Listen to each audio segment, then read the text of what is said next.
مسلک اور مذاہب بنے ہیں۔ امام اعظم ابو حنیفہ رحمۃ اللہ علیہ کوفہ میں پرورش پائی، علم وہاں سے حاصل کیا، وہاں سے علم مکمل کرنے کے بعد مدینہ منورہ میں تشریف لے گئے۔ مسجد نبوی میں اس وقت حضرت امام مالک حیات تھے، ان کی مجلس میں بیٹھ کر باقاعدہ اللہ کا دین سیکھنے سکھانے کا عمل وہاں پہ جاری ہوا۔ وہاں سے فارغ ہوئے تو امام جعفر الصادق ان کی مجلس میں پہنچے، وہاں سے دین اخذ کیا اور ان سے بہت ساری حکمتیں سیکھیں۔ اور امام شافعی مکہ میں تھے، وہاں سے جو کچھ سیکھنا تھا وہ سیکھ لیا، اور پھر ان کی والدہ نے کہا کہ جاؤ مدینے میں، وہاں امام مالک ابھی حیات ہیں، ان کی مجلس میں بیٹھ کر ان سے کچھ سیکھو۔ احمد بن حنبل جو ہیں وہ اس علاقے میں، اسی جزیرہ عرب میں تھے، اور یہ امام ابو حنیفہ امام اعظم کے ایک شاگرد امام ابو یوسف کے شاگردوں میں سے ان کا شمار ہوتا ہے۔ یہ 5 بڑے ائمہ جن سے 5 بڑے مذاہب پوری دنیا میں پائے جاتے ہیں، ان کا باہمی تعلق کیسا ہے؟ بھائیوں کا، محبت کا، تعلق کا، ایک دوسرے کو سیکھنے اور ایک دوسرے کو سکھانے کا، ایک دوسرے سے لینے اور اخذ کرنے کا اور دینے کا بھی۔ کبھی ان کے درمیان میں اس طرح کا اختلاف پیدا نہیں ہوا کہ امام شافعی نے یہ کہا ہو کہ میں صحیح ہوں اور امام مالک غلط ہیں، یا امام مالک نے یہ فرمایا ہو کہ میں صحیح ہوں اور امام ابو حنیفہ غلط ہیں۔ یہ اختلافات تو بعد میں لوگوں نے تخلیق کی اپنی طرف سے، اور وہ شیطان کے کسی نہ کسی چکر میں آ گئے، جس کی وجہ سے ان مسالک میں اختلافات اس طرح بڑھنا شروع ہو گیا کہ شیعہ سنی ہو وہاں پر اختلاف پڑ جاتے ہیں، جہاں سارے سنی ہوں تو وہاں بریلوی دیوبندی کا اختلاف پڑ جاتا ہے، جہاں سارے دیوبندی ہیں وہاں پر کوئی اور سبب بن جاتا ہے اس کے اختلاف کا، جہاں سارے سلفی ہیں وہ اپنے درمیان میں کوئی نہ کوئی گروہ بنا لیتے ہیں۔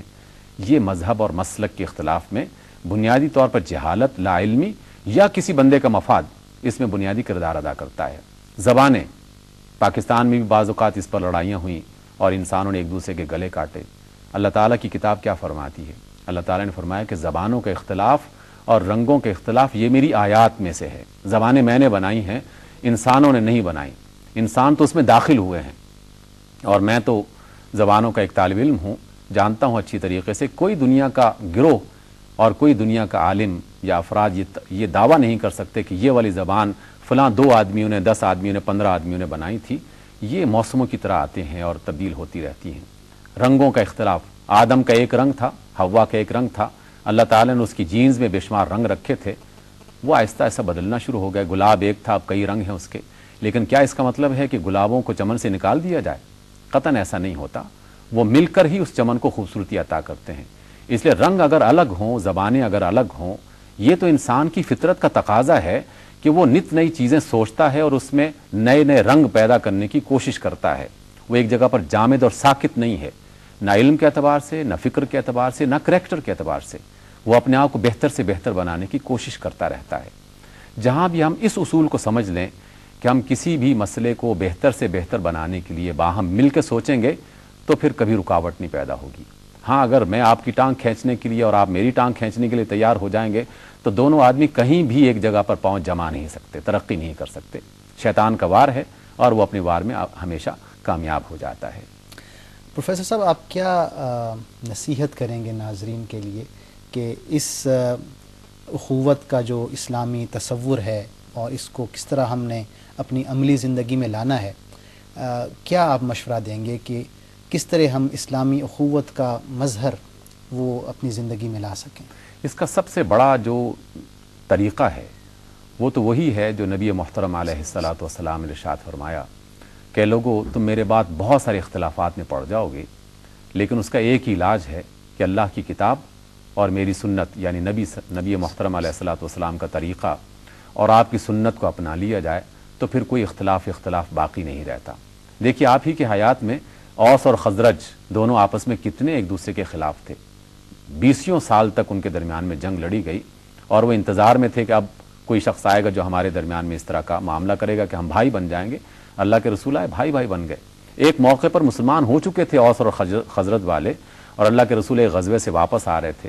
پانی پینے کے موقع پر 2 بندوں میں آپس میں لڑائی ہو گئی، ایک کا تعلق خزرج سے تھا، دوسرے کا اوس سے۔ ایک بندے نے پکارنا شروع کر دیا، اے خزرج والو، پکڑو، دوڑو، یہ بندہ مجھے پانی نہیں بھرنے دیتا۔ دوسرے نے اپنے بھائیوں کو بلانا شروع کر دیا۔ نبی محترم علیہ الصلوۃ والسلام نے یہ شور سنا تو فوراً اپنے خیمے سے باہر آئے اور پورے غضب سے اور غصے سے یہ کہا کہ تم میں ابھی تک جاہلیت پائی جاتی ہے، یعنی جو بندہ قوم، برادری، زبان کی بنیاد پر آپس میں انسانوں کو لڑاتا ہے، اس کے اندر جاہلیت پائی جاتی ہے، اور اللہ کی کتاب تو اس جاہلیت سے نکال کر انسانوں کو اسلام کی طرف لے کے آئی ہے۔ جاہلیت تاریکی ہے اور ظلمت ہے، اس ظلمت سے اسلام کی طرف آنا یہی در حقیقت روشنی میں آنا ہے، اور یہ اس وقت تک نہیں آ سکتا جب ہم ان اختلافات کو ایک دوسرے میں تعاون بنانے کے لیے استعمال نہ کریں۔ اختلاف بنانے کی کوشش کریں گے تو یقین لڑائیاں اور اس میں مزید فساد بڑھے گا۔ جی پروفیسر صاحب، آپ عملی طور پہ جو مثالیں ہیں یا مظاہر ہیں اسلامی اخوت کی، اس پر گفتگو فرما رہے تھے۔ دیکھیے عملی طور پر کتنا خوبصورت طریقہ اللہ کے رسول صلی اللہ علیہ وسلم نے عطا فرمایا۔ ایک ایسا جملہ جو زبان زد عام ہے، جو ہر انسان مسلمان دوسرے مسلمان کو ملتے وقت کہتا ہے السلام علیکم، آپ پر سلامتی ہو۔ میں آپ سے ملا، آپ کو سلامتی کی دعا دی، اور آپ مجھ سے ملے، آپ نے مجھے سلامتی کی دعا دی۔ دونوں مطمئن ہو گئے، آپ مجھ سے مطمئن ہو گئے کہ میری زبان سے اور میرے ہاتھ سے آپ کو تکلیف نہیں پہنچے گی، اور میں مطمئن ہو گیا کہ بندہ سلامتی کی دعا دے رہا ہے، اس لیے آپ کی زبان سے اور آپ کے ہاتھ سے مجھے تکلیف نہیں ہوگی۔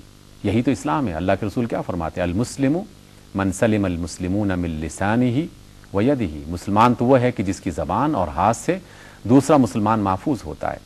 میں نے سلامتی کی دعا دی اور اس کے فوراً بعد آپ کی غیبت کرنا شروع کر دی، یا جھگڑنا شروع کر دیا، یا گالی دینا شروع کر دی، یا پر کوئی تہمت لگا دی، تو یہ تو سلامتی نہ ہوئی۔ میں نے سلامتی کی دعا دی اور پھر اس کو اپنے ہاتھوں سے نقصان کسی بھائی کو پہنچانا شروع کر دیا، یہ تو پھر سلامتی کی دعا نہ ہوئی۔ اللہ کے رسول نے بڑا خوبصورت قول ارشاد فرمایا۔ آپ نے فرمایا کہ لوگوں، اس وقت تک تم جنت میں نہیں جا سکتے جب تک تم مومن نہیں ہوگے، اور اس وقت تک تم مومن نہیں ہوگے جب تک تم آپس میں محبت نہ کرو گے۔ اور کیا میں تمہیں ایسی چیز نہ بتا دوں کہ جس کو تم اختیار کرو گے تو محبت آپس میں پیدا ہو جائے گی؟ صحابہ نے فرمایا کہ اللہ کے رسول ضرور۔ پھر آپ نے فرمایا کہ لوگوں، سلامتی کو عام کرو، یعنی سلام کو عام کرو۔ سلام کیا ہے؟ سلامتی کا پیغام ہے جو ہم انسان ایک دوسرے کو دیتے ہیں۔ آپ علیہ السلام نے یہ بھی ارشاد فرمایا کہ لیس المؤمن باللعان ولا الطعان ولا البذی، مومن جو ہے یہ لعنت ملامت کرنے والا، تانا زنی کرنے والا اور بدگوئی اور بدزبانی کرنے والا نہیں ہوتا۔ تو جس اللہ کے رسول نے یہ تعلیم دی ہے کہ مومن لعنت ملامت نہیں کرتا، اور یقیناً اس مومن کو دوسرے مومن کے ساتھ مل کر رہنے میں کوئی مشکل پیش نہیں آتی۔ آپ علیہ السلام کا یہ فرمان کہ لوگوں آپس میں بغض نہ کرو، آپس میں حسد نہ کرو، آپس میں جب لین دین کر رہے ہو، دو بندے آپس میں لین دین کر رہے ہیں تو تیسرا بھائی انتظار کرے جب تک کہ ان کے درمیان میں کوئی معاہدہ طے نہیں ہو جاتا۔ معاہدہ طے ہو گیا تو بات ختم، معاہدہ نہیں ہوا تو اب تیسرا بندہ آ کے وہ اس چیز کو خریدنے کے لیے اپنا دام بھی لگا سکتا ہے، اپنا بھاؤ بھی لگا سکتا ہے۔ اگر کوئی شخص کسی کے ہاں رشتہ طلب کرنے کے لیے گیا ہے، تعلیم اللہ کے رسول کی یہ ہے کہ اگر باقی افراد کو پتہ چل گیا کہ کسی شخص نے ہاتھ مانگا ہے، رشتہ مانگا ہے، طلب کیا ہے، تو باقی لوگ بالکل خاموشی اختیار کر لیں اور انتظار کریں کہ ان کا آپس میں اگر معاملہ طے ہو جاتا ہے تو بہت اچھی بات ہے، اس کے لیے دعا دینی چاہیے۔ اور اگر وہ معاملہ طے نہیں ہوا، اب کسی تیسرے فرد کو آگے بڑھ کے رشتہ طلب کرنے کی اجازت ہے۔ ایک بندے نے طلب کیا ہو، اسی دوران کوئی تیسرا بندہ آ جائے، اللہ کے رسول صلی اللہ علیہ وسلم نے اس چیز کو سختی سے منع فرمایا۔ جو اللہ کے رسول اتنی احتیاط کرتے ہوں، وہ کیسے ممکن ہو سکتا ہے کہ ایک مسلمان کو اجازت دے دیں کہ تم کسی کا گلا پکڑ کے اور کسی کو گالی دے دو، کسی کو مار دو، کسی کو نقصان پہنچا دو؟ اللہ کے رسول نے ایک موقع پر بڑی خوبصورت بات ارشاد فرمائی۔ ایک موقع پر آپ نے فرمایا کہ لوگوں، مفلس کون ہوتا ہے؟ صحابہ نے فرمایا کہ اللہ کے رسول، مفلس وہ ہے جس کے پاس پیسہ نہ ہو، درہم دینار نہ ہو۔ رسول اللہ فرماتے ہیں کہ نہیں، میری امت کا مفلس وہ ہے جو نماز، روزہ، زکوٰۃ اور اس طرح کی اچھی نیکیاں لے کے آئے گا، لیکن اس نے کسی کو گالی دی ہوگی، کسی کو مارا ہوگا، کسی کو قتل کیا ہوگا، کسی کا خون بہایا ہوگا۔ تو اللہ کے رسول فرماتے ہیں کہ در حقیقت مفلس وہ ہوگا کہ جو نیکیاں کرنے کے باوجود بھی ان کی نیکیاں ان افراد میں تقسیم کر دی جائیں گی اور وہ بالکل خالی ہاتھ ہو جائے گا۔ پھر بھی اگر دعویٰ کرنے والے باقی رہے تو پھر ان کے گناہ اس کے پلڑے میں ڈال دیے جائیں گے۔ تو کیسا عملی طریقہ ہے اللہ کے رسول صلی اللہ علیہ وسلم کا۔ بہت شکریہ پروفیسر صاحب۔ ناظرین، آئیے سب مل کے اللہ کے حضور دعا کرتے ہیں۔